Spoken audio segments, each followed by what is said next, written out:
Good morning, everyone. This is Barry Knapp with Ironsides Macroeconomics. You'll be looking at this video or listening to this podcast on Monday, November 15th. I'm recording it on Sunday night, the 14th. S&Ps are up 5. The Chinese just reported their latest round of activity data. Nikkei's up a little bit. China's down marginally. Treasury market looks like it's trying to bounce by a 30-second or so, and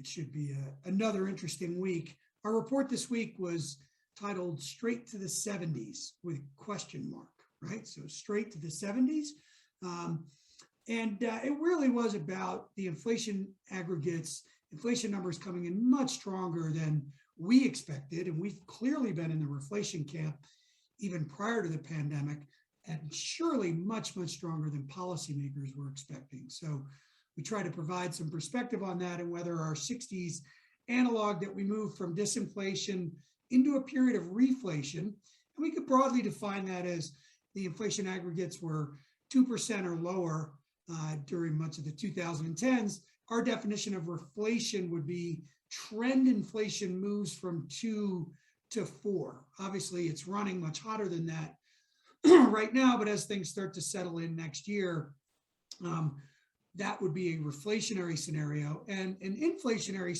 scenario where we skip straight to the 70s would be trend inflation going above 4%, a level we consider to be a threshold where it will significantly impact inflation expectations. It can become something of a self-fulfilling prophecy through some sort of a wage price spiral. And it's a level where businesses will struggle from a margin perspective to keep up. And so that for us is very much key. Now, we broke that note down into 3 sections this week. The first one was policy-driven instability and really in the rates or interest rate Treasury market space. The next section was deeper and wider inflation and policy complicity in that. And then finally, we had a little bit of a bolt-on section on adjusting capital investment for research and development expense, which, you know, in corporate accounting is expensed, but in reality, there's pretty good evidence that it is indeed capital investment, particularly in the age of intangible intellectual property investment. So moving on to policy-driven instability, the Fed, as we discussed in our most recent note, made an optionality assertion at the last FOMC meeting, and it was the idea that they pledged or told us what the reductions in asset purchases were going to be for the first 2 months of the taper process, but then said, listen, if we get surprised by the data either way, we could speed up or slow down those purchases. Well, right now, it looks like they should surely be speeding it up. We say that from another number of perspectives. One is the payroll numbers were stronger than they thought, and the inflation numbers are much stronger than they thought. From a markets perspective, you can really see this instability and this dynamic pressing in on the 5-year part of the Treasury curve. Fed purchases are concentrated. The average duration of Treasury purchases is about 6 years. Mortgages maybe a tad longer than that. So the 5-year part of the curve is where the Fed has had the most influence. Well, right now, on Friday, actually, 5-year inflation breakevens, that's the differential between nominal 5-year Treasury yields and the Treasury inflation protected yield, is at an all-time high of 3.17%, or went to that, came off a little bit at the end of the day. The real yield as it is at a record low. So those two things say that the Fed is triggering inflation and that they're not tapering fast enough, because that real yield, as they slow purchases, should be going up, not down. Now, to be fair, they just start the taper on Monday, this coming Monday, that is. Nonetheless, the market has already decided, and you can also see this in our Fed policy proxy, which moved up another 16 basis points or so last week, 2/3 of another rate hike, that the market thinks that the Fed needs to move faster. So assuming the data continues to come in at this current pace from an economic activity perspective and from an inflation perspective, either the Fed is going to exercise that that option to speed up the purchases, or they're going to have a serious credibility crisis. And that's what it looks like to us. We're well on our way to. Obviously, the equity market hung in pretty well last week. It obviously had a pretty rough day on CPI day. Nonetheless, the economic outlook is improving, and you can see that in economic surprise indices. Seasonality is obviously favorable, and equity investors may naively believe the Fed will get around to dealing with all this, notwithstanding the fact that earnings numbers are still going up. So corporate America is dealing with it pretty well at this point, certainly better than the Treasury market is. So this is really the bottom line is are these inflation aggregates going to continue to exceed expectations in a way that's really going to put the Fed under serious pressure?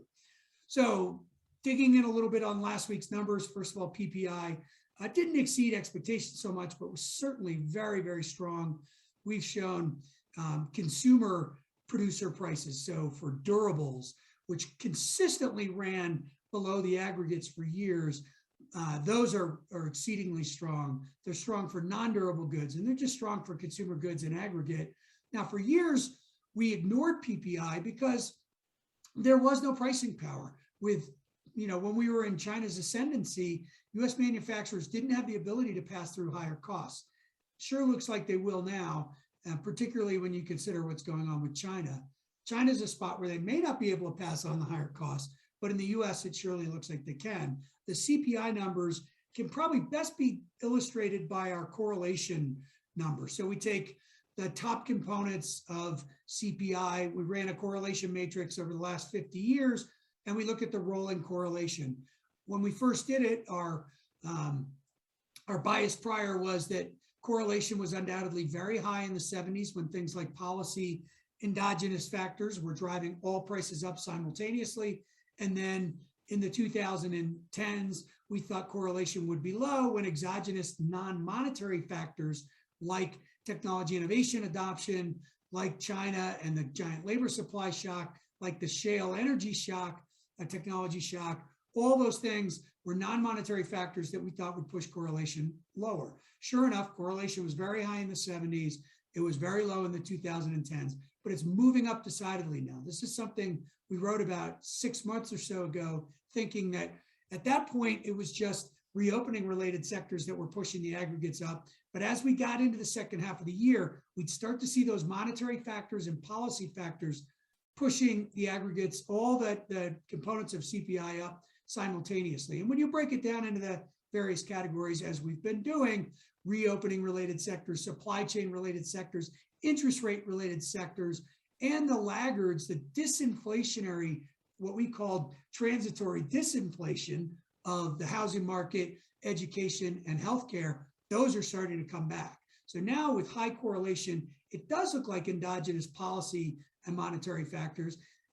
Higher correlation doesn't prove that, but it's pretty compelling evidence that that's indeed what's going on. And when you look through the policies that have been undertaken, as Larry Summers said, this is some of the most dangerous macro policy we've ever had. With the 550 billion of additional spending in the new infrastructure bill, we're up to 5.9 trillion in stimulus or additional spending since the pandemic began. That's 25% of nominal GDP. Last year's outlays at 6.8 trillion were 29% of GDP.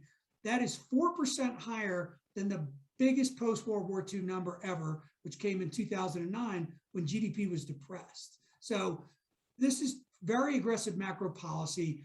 Direct transfers stimulated demand in products that were supply impaired. The support programs impaired the supply of labor. We've got an exceptionally tight labor market. I'll come back to that in a second. Energy policy is threatening to limit LNG exports and crude exports. Absolutely nonsensical policies that were in place during the 70s. That would actually drive the price of oil up, not down. The port finds that the ports are making things worse. Top-down infrastructure related spending would have the federal government decide how to spend the infrastructure dollars rather than the state and local governments, even though 95% of all public sector infrastructure investment gets done at the state and local level for good reason. They know what they need. We were recently in Nashville Airport. The city's growing, it needs investment. We're at Denver Airport, the city's growing, it needs investment. The people of Colorado should pay for Denver, people of Tennessee should pay for Nashville, not the people in the rest of the country. And so there is no doubt in our mind that policy is exacerbating the inflationary element. And this is far more aggressive than what took place in the early 60s, to be fair. In the 60s, we had expansive fiscal and monetary policy, but the initial fiscal policy was actually focused on the supply side of the economy. Now it's focused on the demand side of the economy. It could, as we said, it's impairing the supply of labor. And we did get the JOLT survey on Friday. That allowed us to calculate our labor market slack index through September.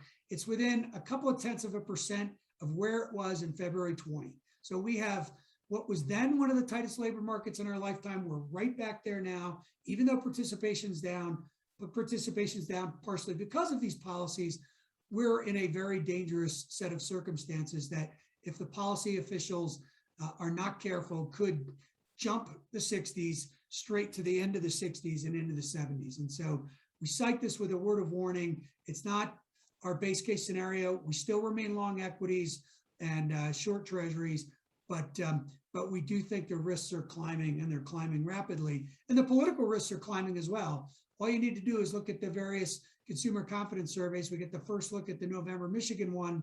On Friday, confidence went down. Inflation was all over this. Jobs market's good. Confidence is weak because of inflation, and officials need to wake up to this, particularly the Fed, whose job it is to deal with price stability. So get off my soapbox, stay long. Nevertheless, we need to carefully watch this, and we need a Fed that is going to respond to it. And while the Biden administration is at it, they could sort out what next year's Board of Governors is actually going to look like. That would be a plus. So final piece of our report this week was we saw a very interesting article in Bloomberg about whether research and development should be expensed or capitalized, whether we should think about it as capital investment. And we think that's right. There were some very good papers, one of whom we sourced in our note from Jackson Hole back in 2018 that was talking about the growing role of intangible investment.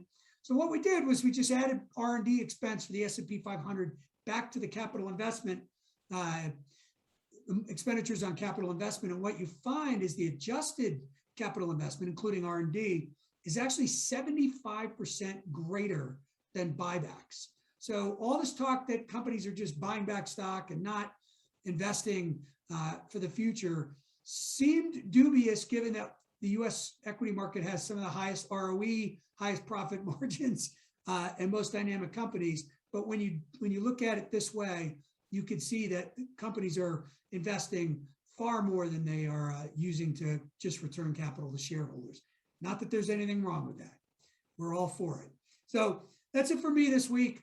We introduced a new product, a tactical trading portfolio, in this week's note. It's for our paid subscribers, obviously. So in addition to our strategic asset allocation that has all our sector weightings, overweights, underweights, as well as our views on equities versus debt or fixed income, we also added this tactical trading portfolio for people that are a little more active, some of our hedge fund clients and the like. So if you'd like to see that, consider becoming a paid subscriber.